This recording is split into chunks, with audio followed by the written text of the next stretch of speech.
I'm so excited to have you on Real Pod. Thanks for coming because you're busy. You're like all over the place in different places. Well, thank you. I'm very excited to be here. This is my priority, Do you like coming to LA? I love it.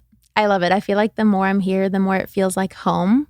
So I would think sometimes LA could be like jarring. Some people love it or they hate it. And the people who hate it love to hate it. I know. I think the more you're here, you just kind of like, when something's home, you feel like you can like pick on it. You know what I mean? Right. But I love it. There's something so special about LA. And being in the content world and this industry, I think is a completely different side of living here. Yeah. How did you even get into all of this in the first place? Well, I had no idea I obviously wanted to do this because this industry never existed before. But I went to business school and I studied marketing and I just like loved it so much. So I took all marketing courses, and one of my entertainment marketing courses, the term project was to start a blog. So at the time I was really into makeup and I was like, you know what, amazing, I'll start my blog. It was fully just photos of my mom and me like doing her makeup, and I would write a little blog post and whatnot. And then eventually I was like, okay, I'm going to get my blog on Instagram because that's what all the bloggers are doing. And then it just transitioned into fashion and I enjoyed it so much that I just kept going with it. Like that's essentially how it happened. Just one thing kind of led to another. That's the really short story. So do you think that if you didn't have that assignment in class, you don't know where you'd be right now? No idea. What did you think you wanted to do? Marketing? Well, honestly, when I got into business school, it's a great school in Toronto. It's the Schulich School of Business. When I got in, my dad was like, you have to go. I had no idea what I wanted to do, like many 17, 18-year-olds. So I also figured everything in life is a business. No matter what I do, I'm going to be working for a business or start my own business. Let me just go and see what business is about. And then when we had our intro to marketing courses, I just like felt myself be so engaged and excited. I would raise my hand all the time. I had a friend even be like, why are you so active in this class? And I was like, I guess I really like marketing. Come on, dude. It's not cool. She's like, why are you participating? She's like, would be rolling her eyes. But I just really liked marketing. So I ran with it. I guess, I don't know. And speaking of fashion and the blog posts you're making, I mean, that's why I love following you. Everything you do seems to just be like so perfectly done. Really? And yes. And I do want to preface before we get into this conversation, like, I think we've been getting away from this narrative. It used to be like someone with a perfect Instagram feed or who spends time taking a photo that was viewed as a negative. Whereas now I feel like we're in a time where I saw this TikTok that was like, when I see a girl taking photos on the street, get it, honey. Yes. Like, get your photo, get the shot that you love, feel good about it. Yeah. So when we talk about this, like, I respect and admire the artistry. I mean, my feed's completely different than yours, and I love to follow you. You know what I'm saying? Yeah, but I think everyone has their own style, right? So I think for me, starting out, the industry was very different back then. This is like 5 years ago, maybe 5 years ago, when I was even just doing it for fun. And it was very curated and it was like all about the perfect feed. And I honestly looked at it like a form of art. And I still do. Like, there's nothing that makes me feel more inspired than just a feed that flows beautifully. I'm like, that's just the way my brain works. And it's a mood board. Yeah. But now, obviously, the industry is shying away from it. And it's just about being real and relatable. So it's just about finding what works for you. Like, I still enjoy a beautiful feed, but I've definitely taken the pressure off and just, do what feels right. That's such an interesting point because you genuinely prefer and love this and it brings you joy. But you're right. The industry is like definitely taking I mean, here I am, we're on Real Pod, but I have one of my favorite quotes from my mentor is, be about it. It's not really a quote, it's more like a statement. Love it. But she's like, then be about it is always her thing. And it's like, if you really like nice things, be about it. If you really like a beautiful photo, be about it. Like, as long as you're being yourself, that's what we want to get from people, That's the thing, though. I feel like I would put so much pressure on myself at the start to have this beautiful feed and make sure everything works. And I'd spend hours making it like this whole like puzzle. And I think when I really love my feed the most and what I do the most is when I'm like, okay, I know I enjoy this when it's beautiful, but I also enjoy being myself and being real. And I don't want to fake anything. My life isn't perfect. My life isn't aesthetic all the time. And I'm actually really enjoying where the industry is going or where it's been over the last even like year or two. It just lets you be yourself a little bit more, I feel like that kind of perfectionism, if we call it that, seems to have so many obvious pros. What would you say the cons are? Like, what are the things that you maybe don't love about what it like brings out about you that you do like everything to be perfect? I feel like I'm actually more aware, like more today than ever, about the things that I don't like about it, because it just overcomplicates things for me. I think something I'm focusing on lately is just letting go of the pressure of having things perfect and, not even micromanaging, like now that I have a team and everything, but being the type of person that I am. It's like I like things done my way. I know how I like them done. And it's like the world's going to end if, something isn't exactly as I want it, or I don't know. I think the negative side is it holds you back because it makes you overthink things and overcomplicate them. And really, it's not that big of a deal. Right. You know what this is making me think of? Mm-hmm. In college, I was super obsessed with having a perfect Instagram feed in the toxic way. Like I didn't appreciate beautiful aesthetic and the colors. Like mine was a more toxic approach of just like, I have to post a photo where my body and I look perfect so that the guy likes me or whatever.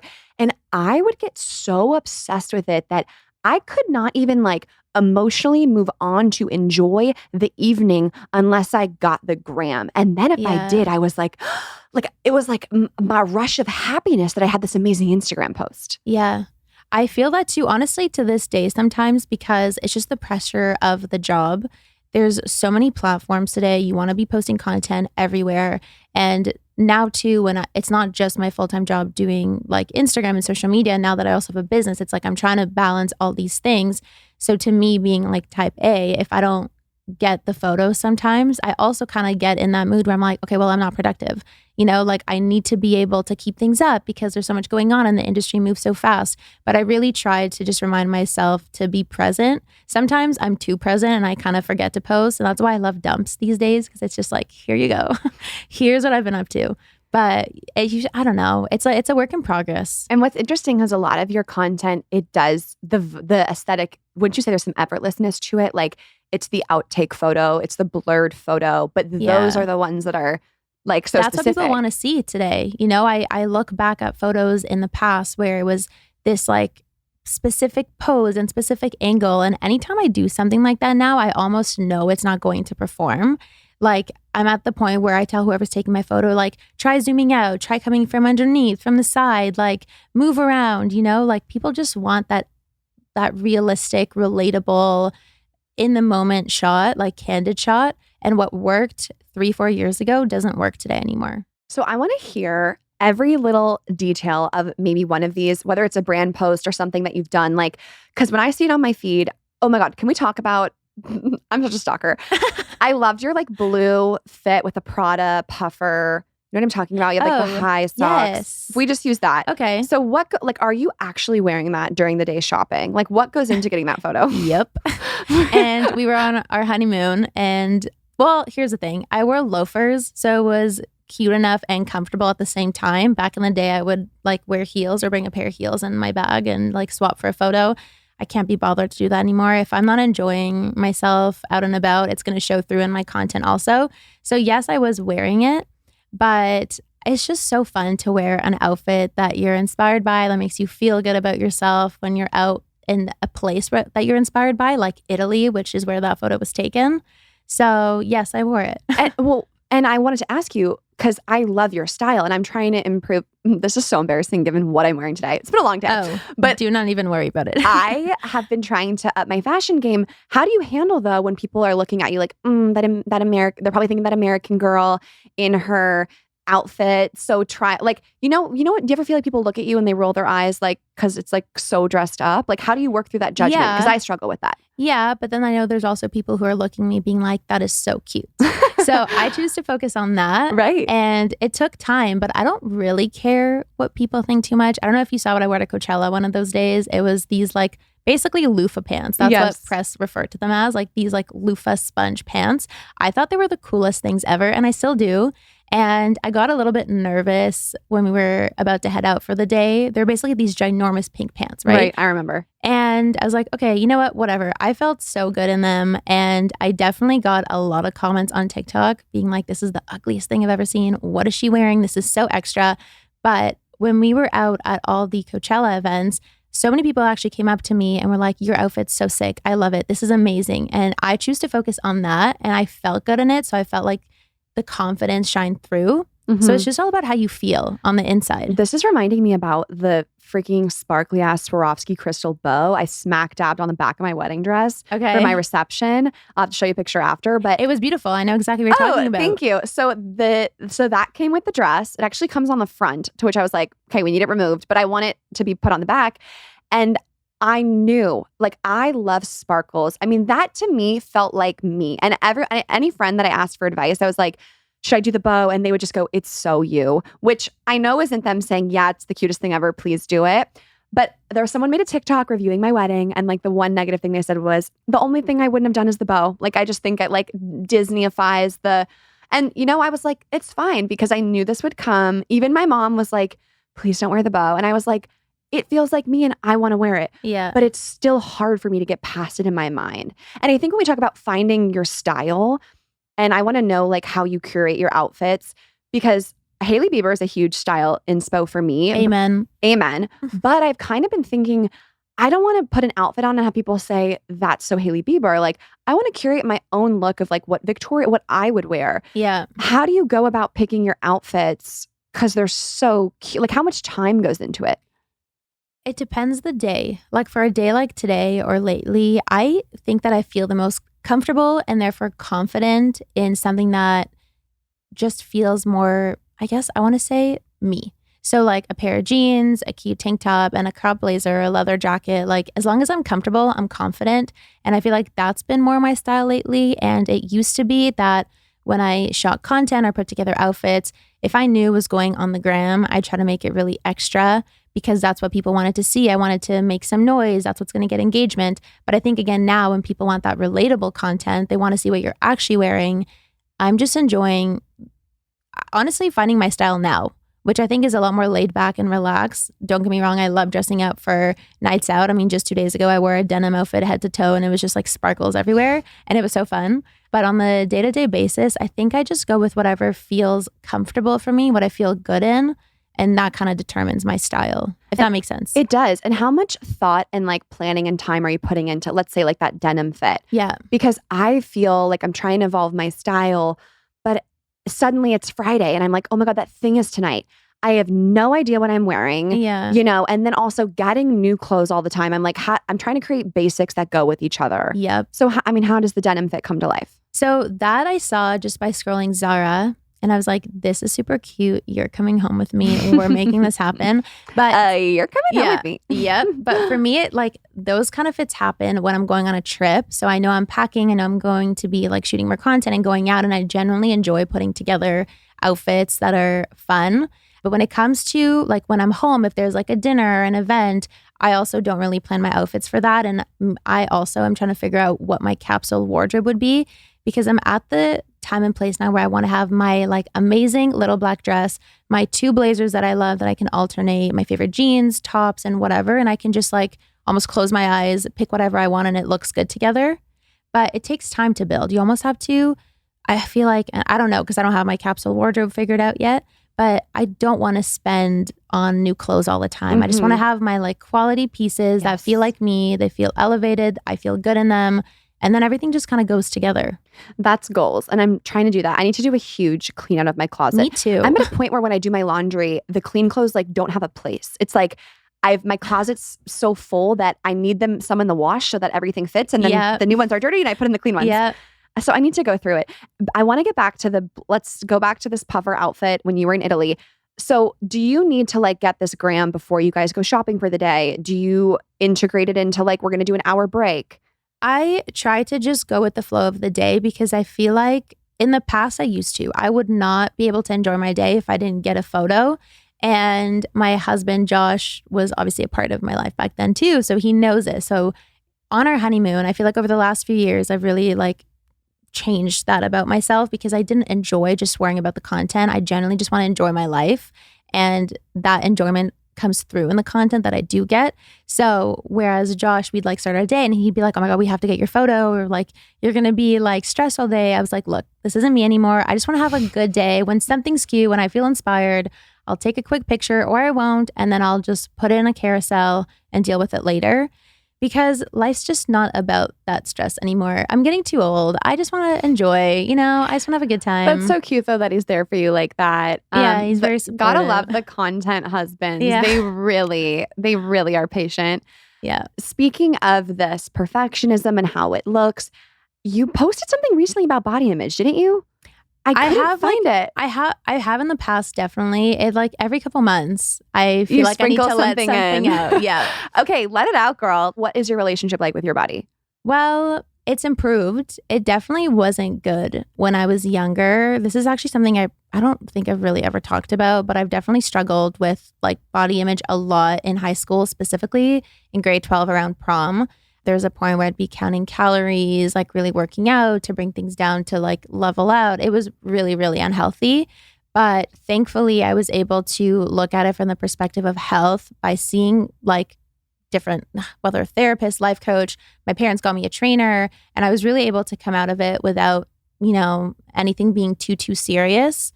But it's the kind of thing that I still catch myself thinking about today and being like, nope, this is just like not how we're going to live our life. For me, it's all about just feeling good in my skin and appreciating my body and taking care of it. And then I feel confident no matter what I look like. I feel like we both, like, because when you bring up prom, I completely relate to, like, it's just at that time. And you were 3 years ahead of me. Yeah. So you probably had it just slightly worse because now we're into like a better times when it comes to body image. But I mean, it was like normal. And I didn't think I had body image or food issues in high school. And then now as an adult, I'm like, wait, why was I having a Slim Quick shake when I was 15? Yeah. That's like not right. Or making like, I used to think that this was staying on top of it, like to write down every single thing I ate. Me too. I would track it in a tracker. MyFitnessPal, RIP, yes. dead to me. Canceled. Nope, never again. But I even had a friend in first year of university being like, why are you doing this? This is so toxic. Why are you writing everything out? But it was almost like a form of control for me. I can't even believe I did that. Like that's so boring. I just want to eat what I want to eat, like live my life, But it's hard. It's badass that your friend said that. Yeah. What led them to say that? And were you defensive at first? Yep. Really? I was like, what do you mean? Like I have a fitness goal or I just want to know. But something inside, like, when something's wrong and something doesn't make you feel good. And when you're getting obsessed with something, I definitely was defensive, but deep down, I knew she was right. That's always how it goes. Yeah. Whenever we jump to say like a no to something or an answer, that's when I try to pause and be like, if I take a breath, what's actually coming up right now? Yeah. Yeah. You deep down, your gut tells you everything in life. As long as you just take a moment to like take a deep breath and find yourself, I think you always know the right answer. So how did those past experiences maybe like surface or come up as you created your brand online? Well, there's the element of comparison on social media, right? Totally. It's horrible. And it takes a lot of self-work to get past that, whether it's people you don't know or people you do know. You're constantly looking at other people's content. You're looking at what they look like, whether it's their face or their body or their nose or their arms, whatever it may be, their hair. You're constantly comparing yourself because everyone's just trying to do a good job, right? So it's like, oh, this is amazing because she looks like this or she, whatever it may be. But, I'm very proud of where I am now. It's something that I feel like if I get those feelings, I'm able to stop them. But it's the kind of thing where like when I just started, it was really hard on me for sure. And also back then, everyone edited their photos and nothing was real. It was like, it's hitting Facetune before the gram. Yeah. Every time. Yeah. Yeah. And even too, like I have been at a place where I've had people like any photo, just no matter if it's being posted on someone else's channel, like it has to be approved, has to be perfect. Yeah. And it's a big insecurity to feel that way. And I also think too, it's like this warped thing of if I'm looking at a photo and every time I'm like, ooh, I could put my back in a little bit, I could make my butt a little bit bigger, I could just smooth my under eyes. It's like I'm looking at a photo and I'm going to find the critical thing. Yeah. And I'm at a place now where I try to focus on the moment of the picture. So if I'm with someone doing something and my mom or someone takes the photo, I don't ask to say, can I see it? I'm like, it's taken of the moment. Like, I don't care. That's why I love disposable cameras and film. Ooh. Because you can't see them. You're in the moment, you're in the zone, you're having a good time, you snap a pic. And it also just like, I just love the old school element of it, of getting it developed and seeing it for the first time. You can't change it. You can't do anything, but chances are it's amazing because it has that like grainy look. It's like a full on memory in your hand. That's what photos started as, you know, like capturing a moment. So that's honestly, I agree with you, but that's why I love shooting on film and disposable cameras. I love the look of those too. Yeah. I actually have like freaking 10 disposable cameras from my bachelorette months ago that haven't been developed. I'm waiting for them back. Oh, it's the most fun. I actually just spoke about it a few days ago with my friends, how my friend got her cameras developed. And I was like, remember when we developed my bachelorette ones? I was like fully in H&M with my sister waiting for a flight or something. And I got them sent to my phone. And it's so amazing to relive those moments. You have to get them developed. I can't wait. I imagine it's going to be like the very ending credits of Hangover where like they all get around that one camera. It literally is. To go through it. I can't wait. You mentioned life coach. Are you in therapy? Like what's helped you with your struggles? I'm not in therapy, although I actually really want to be. Ooh. And I need to get back home and just find someone that I connect with. But I, from time to time, do speak to a life coach who's amazing. And she actually helped me a lot with my eating issues and insecurities at the time. I'm all for speaking to someone, you know, whether it's even yourself, I guess, you know, like journaling is a form of like speaking to yourself. You just have to get it out, because if you hold things in, you'll never be able to solve them. So I'm like a freaking therapy whore. I freaking love it. I want everyone to go if they can go. I want to work to get to a place where everyone can go because it is so amazing. So what is it that's inspired you to go? I just have been noticing things about myself that I just want to improve, or maybe it's like a quality of life that I want to have in the future that I think I will be able to get if I just talk to someone and deal with these issues, you know? Like I don't want to have to try to pretend like I can fix everything myself. There's so many tools out there and resources that are so helpful. And I think maybe even just by reading, I kind of understood that. Like there's so many amazing self-help books, or even for business, like there's so much knowledge out there. You don't have it all inside you. And I think it's just amazing to just connect with people and seek that advice from elsewhere. I wonder if you relate to this, because I just recently went back, and it wasn't because I had some major thing that was making me cry every night. It was just, I don't feel connected to my life. I feel like it's like I've got my phone and I've got these statistics and I've got these brand deals. I was like, but it doesn't feel one with when I walk down the street and breathe through my nose and look at the trees, you know? Yeah. Honestly, I've had the same realization. Like Josh and I sometimes take walks at home, obviously together or alone. And it just hit me one day. I was like, we're always talking about something, like either for the future or business or like strategy or like what we're going to do next, what we're going to have for breakfast. Like, why are we never in the moment, looking at our feet, like walking on the ground, looking around, just being present? And it's something I try to remind myself every time I'm out somewhere, even waiting for my Uber on the way here. I was like, okay, I'm like thinking of like what I know we're going to talk about today and like how to get here and then directions where my Uber is. But I took a moment. I was like, I'm in LA right now. It's so beautiful outside. It's sunny. Toronto's, I think, rainy right now. It's probably always rainy. 90% of the time it is. I was like, let's just take a moment to appreciate that we're here. This is going to be so much fun. Today's already a great day, you know? It's so true. I'm just like, I'm feeling so much because there's always something next. I feel like my whole life is my calendar. Yeah. And I don't like it. And I'm recently having conversations with my manager. I'm like, I don't want, like, maybe I shouldn't accept as many deals. But then it's hard because I'm like, I want to buy a house. So I want to accept every deal that comes in. Tell me about it. Yeah. But then I don't have, like, why I feel like I saw this TikTok quote. I don't know if I'm 100% aligned with it, but I think it has a point. And it said, people who say, I can't, I'm really busy, or I'm really busy, are people whose life controls them. They don't control their life. Yeah. I don't 100% agree with that quote, but I think it brings up this great idea because I resonated. I don't feel like I'm in the driver's seat. I feel like the car is being driven and I'm hanging on for dear life. So we're all feeling like this, I guess. So we all need to talk about it and figure this out, because you're basically speaking my mind. Because at what point do we wake up and think I'm 70 and now there's nothing on the calendar and now I'm supposed to live my life? Well, here's the thing. I had a realization that I was like, okay, I have no control over my calendar right now.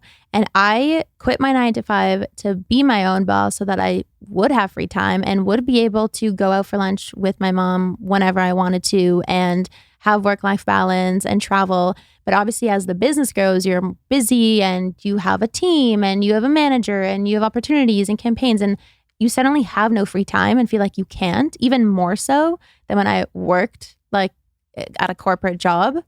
So I'm trying to change that myself too. And I think something I realized just by reading too and looking at other like inspirational people in the industry is I heard a tip or I read somewhere, I don't remember, but like a big CEO was like, you know what? I always block out a day on my calendar, or maybe it's like 2 hours every day just to think, because I even feel like I don't have time to think anymore. I'm just constantly like doing without being proactive. Like I don't have time to strategize or think or reflect. Even when there's a win, I almost never have time to celebrate it because I'm always like, okay, well, what's next? How do we keep it going? Literally, what's a win? The way What that is a I am win? so desensitized to it's bad. Like, Yeah. I mean, Taylor Swift liked a TikTok I posted. It was so That's cool. amazing. It was amazing. She's my freaking icon. But I'm kind of like, okay, yes, because I've literally been grinding out TikToks related to Midnights since it came out, which hasn't been that long. But like, everyone was like, did you die? And I'm like, that's the whole point of why I've been posting these videos, was for her to notice one. Really? So when she did, I was just like, yes. Like it felt like, I don't know. But then I sit back and I'm like, if that would have happened, I don't know, I would have canceled my whole day and been like, oh my gosh, this is awesome. But instead I'm like, yes, okay, and what?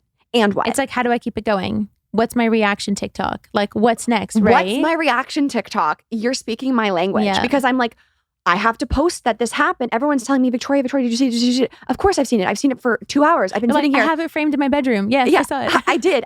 First of all, I was excited. I was processing it. And then I'm like, how do I show up on the internet in a way that's going to be viral Yeah. to adequately, like, everything is content. Even I know people who, my brother in his job, my friends in their jobs, like, it's just this constant live for Fridays.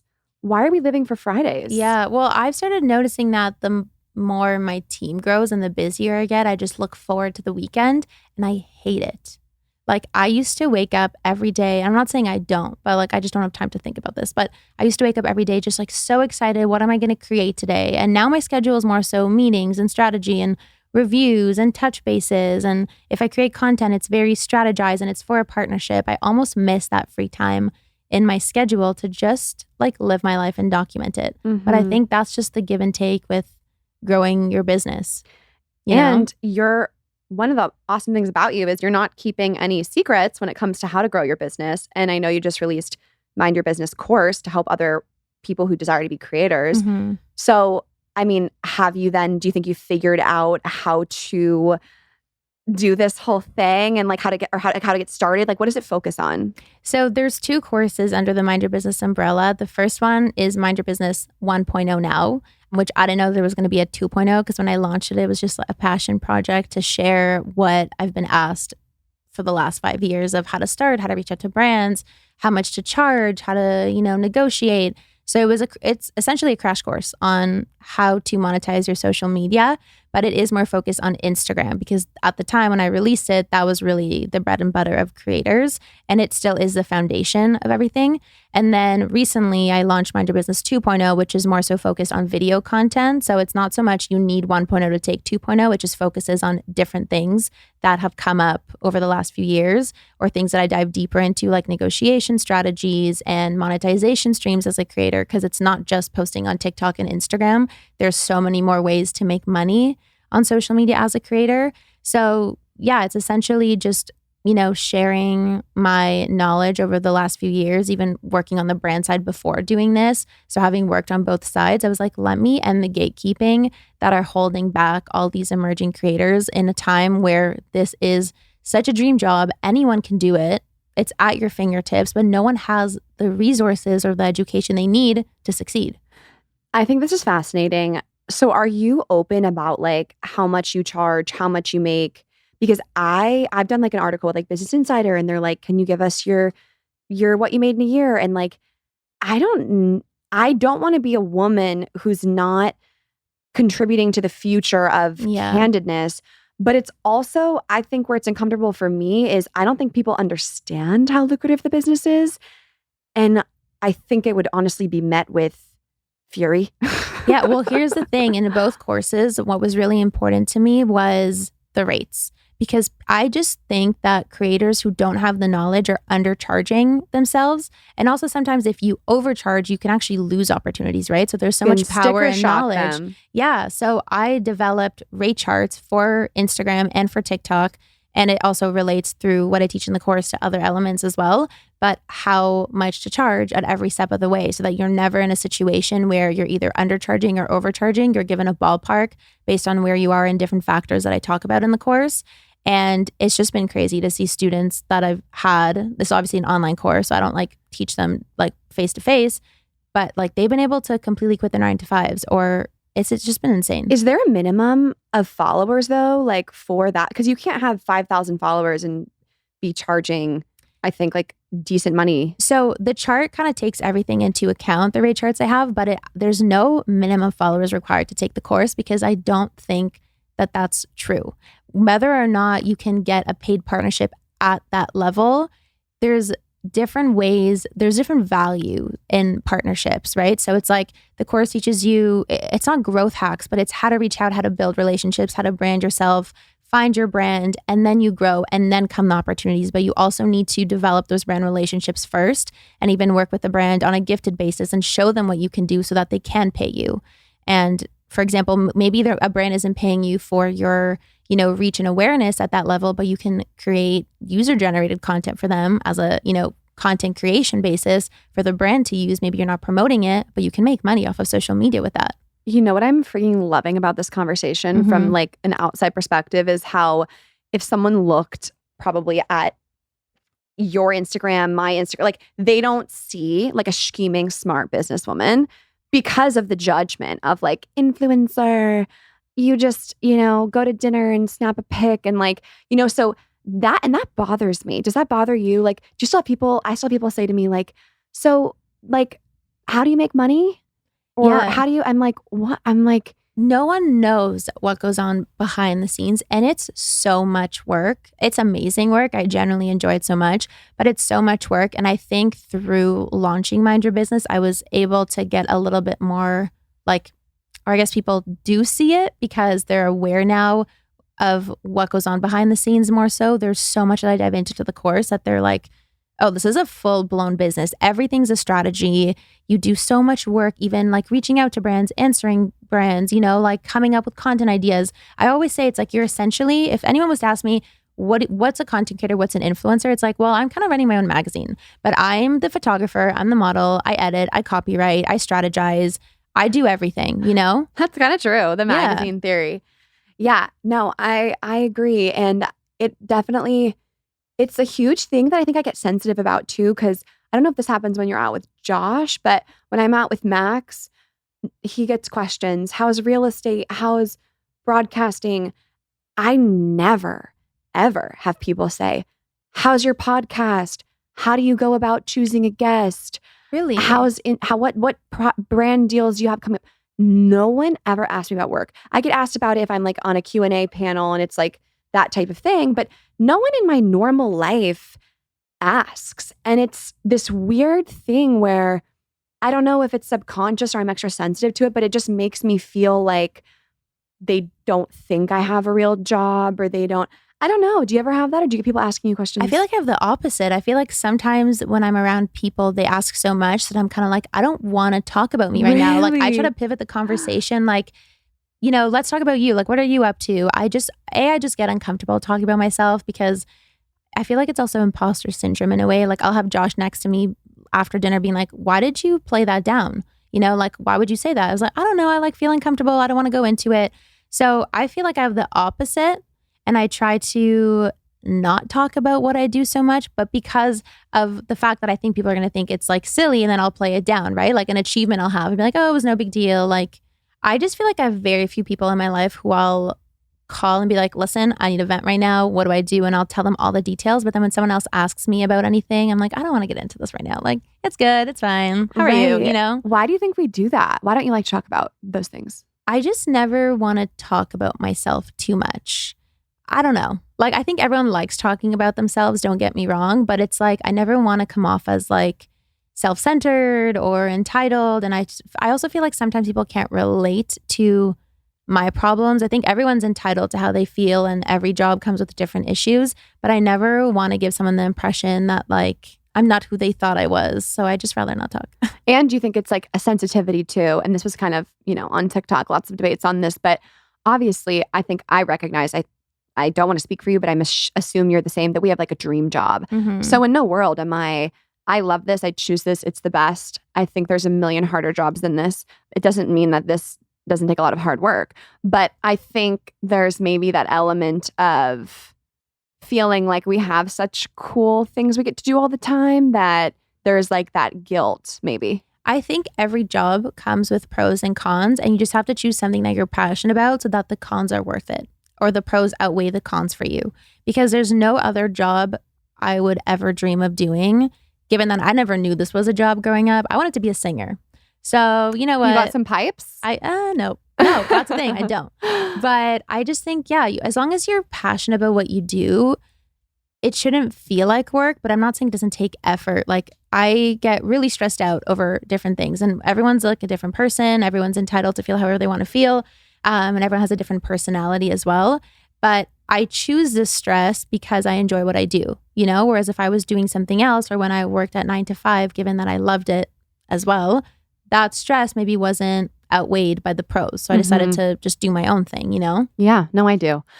As we wrap this up, the last thing I want to do is just get some like quick freaking tips from you on how to organize life, pack. I need your it girl tips because I just think you have them. So I guess if we start with like outfit planning, it's Thursday. Let's say I have a date tomorrow night. Like, how do you choose your outfits? Do you have a certain way you organize your closet? A certain rule of thumb for like, I clean my closet every once a month? I wish. No. I honestly don't plan my outfits unless it's for like trips or events that are happening way in advance. And if that is happening, do you like try on every outfit and like it before you put it in your suitcase? I never used to, but I found that it really helps me to be able to try things on at home first, pair shoes with my look and my purse or whatever, snap a pic. That's like when I'm really feeling organized. Given that I'll never even end up wearing things like that, I'll always mix and match. But it really helps when I'm packing for a long trip because I know what I have and I know the outfits, but it does take a lot of time. So it's like, I know for me, packing is like a whole day thing, given that like the first half of the day, or probably 90% of the day, is spent on putting things together and looks together. And then I pack my toiletries and put things in my suitcase. But I definitely like to plan my outfits together if it's a big trip or like big events, Yes. Okay. And then back to what you said earlier about you being very type A and your apartment being very spotless. Daily organization of life, duties, and tasks. I know you have the Mind Your Business planner, which I actually bought as like a general commoner because I was literally like following you. And I just think you are so organized. You have such a everything together that I was like, I freaking want her planner. And I love a planner. My problem though is I do it for a few days and then I stop. So how do you keep yourself in a rhythm of writing down your to-dos? Do you wake up and do it 20 minutes before you start work? Do you cross things off at the end of the day? Well, here's the thing. The planner is undated. And it was for that reason, because every planner I've tried in the past, given that I've never liked the system in the planner, which is why I developed my own, but I felt like I would always fall off and miss pages. And I felt like I was wasting paper. So when I developed this planner, I was like, let's make it undated, where if you skip a day or two, it's not the end of the world. You skip a week, it doesn't matter. You write the date at the top and you carry on with your life.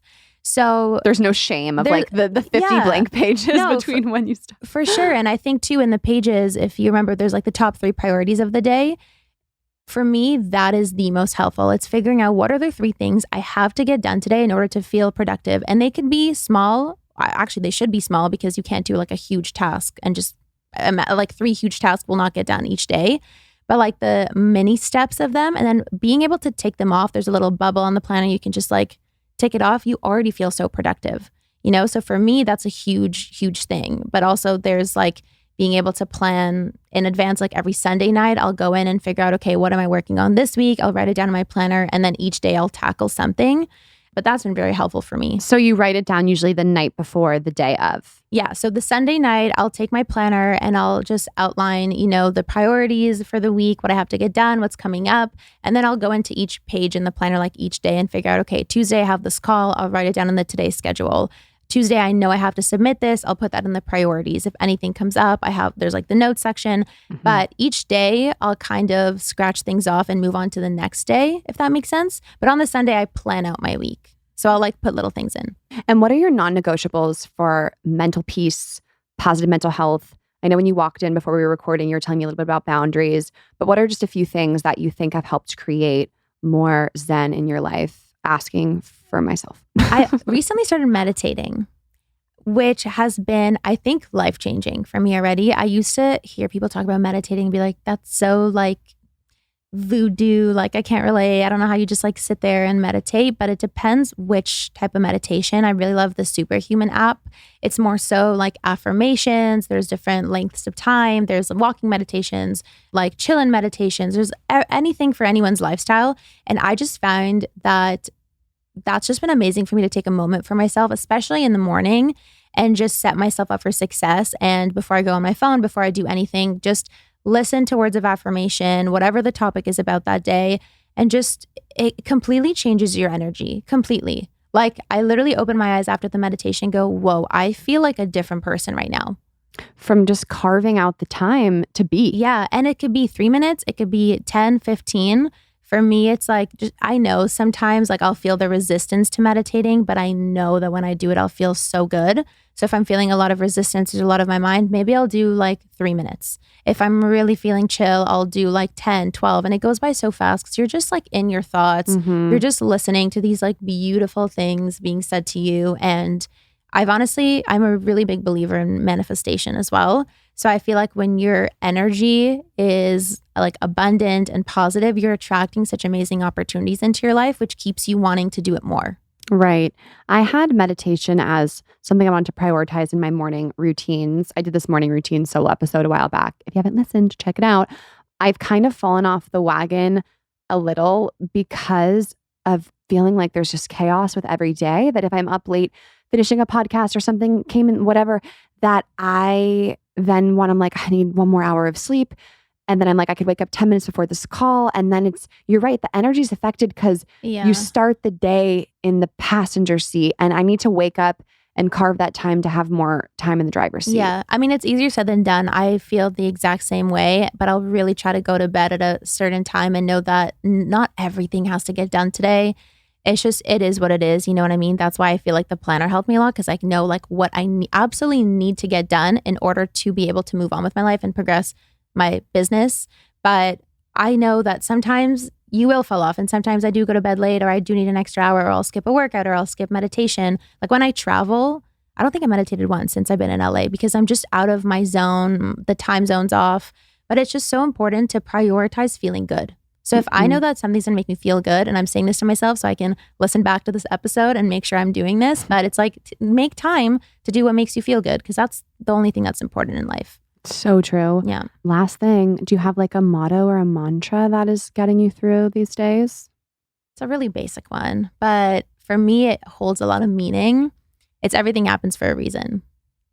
I know that's like on every t-shirt, every like sign on someone's doorstep, but I think it really is true. Everything in life is meant to teach you a lesson. I don't think you always understand the lesson, or it takes time to understand them, or at least there's something to learn from everything that happens in life, you know? So that's what gets me by a lot of things. I love it. Well, Nits, thank you so much. It's been an honor to have you. Thank you for having me. And yeah, I really appreciate it. So thanks for coming on. Thank you. Thanks again for listening. I love you guys so much. Let's go dominate the day. And as always, keep it real.